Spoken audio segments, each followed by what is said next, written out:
All right, in India, Shyama Mishra, who covered Wave Summit 2025, joins us live from Mumbai. Good afternoon, Shyama. You covered Waves in Mumbai from 1st to 4th May. Tell us, first of all, how was the overall response?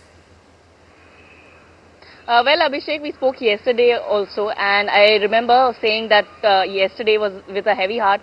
We had to say that it was the last day, and today it's a void for us because we were all in that kind of celebration of the media and entertainment industry, in media and entertainment sector, and everything which was related to the current sector.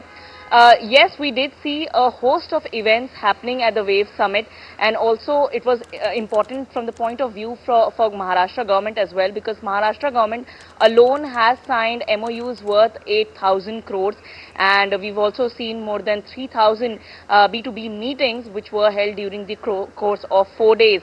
We also saw transactions, business transactions worth 1,300, more than 1,300 had taken place during these 4 days, and there were also important MOUs signed between Maharashtra government with the University of Australia and also with Prime Focus.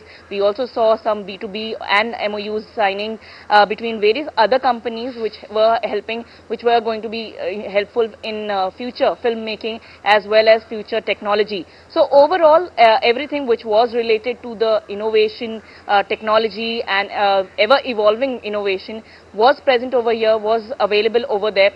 And from now on, it will be a movement. Also, there'll be so many, there'll be so many guidelines for future policies, and policy makers can take this particular summit or the reports that had come out from that as a guidebook.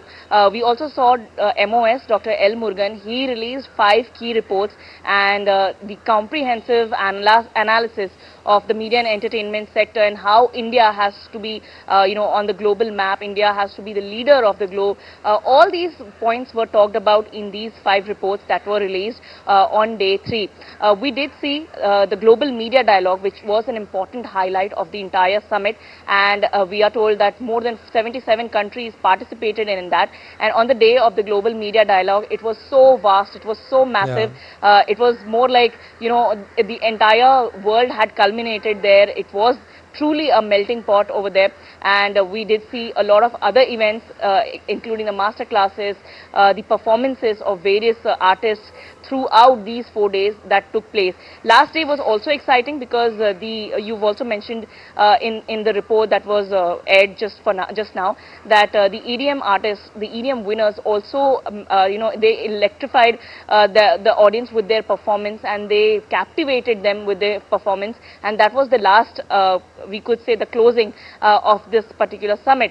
We did see a lot of award ceremonies also recognizing these kids, and on the last day, the filmmaker Subhash Ghai also had come, and he also lauded the entire initiative, entire efforts of the government of India and also the Ministry of Information and Broadcasting. Shyama, you said it all. I mean, you spoke about the B2B collaborations, MOUs were also signed. Global Media Dialogue too was the highlight of the event. Also tell us about the standout initiatives in the summit, like Waves Bazaar and also Create in India challenges. If you could talk more about that. The amount of the transaction, of the business that I had mentioned in the B2B meeting, that was the highlight of the Waves Bazaar. And we did see Waves Bazaar before the summit had began. It had already attracted a lot of crowd, not just the amateur ones, but also the professional ones. They came with their projects. They came with, a hope that their projects would be funded. Many of the filmmakers or budding filmmakers came with their raw projects and raw ideas, and they tried pitching their projects. They made the producers or the people who would be financing them. They gave a presentation to those people, and many of them got the recommendation as well as the funding as well. So you can understand, this was the proper place. This was the launch pad for these amateurs, for these budding artists, budding filmmakers who have the idea. If you remember that on day 1 of the inaugural, Prime Minister Narendra Modi Bharati had mentioned that India is a population of 1 billion, and with 1 billion population, we have stories of 1 billion. So while talking to the comics creatorship champions, we did understand that there were so Right. many unique stories coming out from the northeast, coming out from the rural parts of the country, rural parts of the state. These all stories will now go to a national level as Absolutely, well as the global Shama, level, a super which will be hit a major four-day highlight for us. event, and yes, and it's not the end, it's in fact the beginning. Thank you so much for your input, Shama.